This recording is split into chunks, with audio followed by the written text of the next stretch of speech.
बेकायदा बांधकामास अडथळा होणाऱ्या झाडाचा अजून एक बळी. जिवंत झाडाला तोडण्याचा व्हिडिओ व्हायरल. स्पष्टपणे झाड तोडताना व्यक्ती दिसत आहे. उल्हासनगर महानगरपालिका सदर बांधकाम करणाऱ्यावर कारवाई करणार आहे का?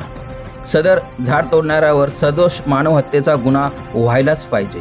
पॅनेल क्रमांक 14 सी ब्लॉक, मानस हॉस्पिटल समोरील कांता अपार्टमेंट येथील घटना.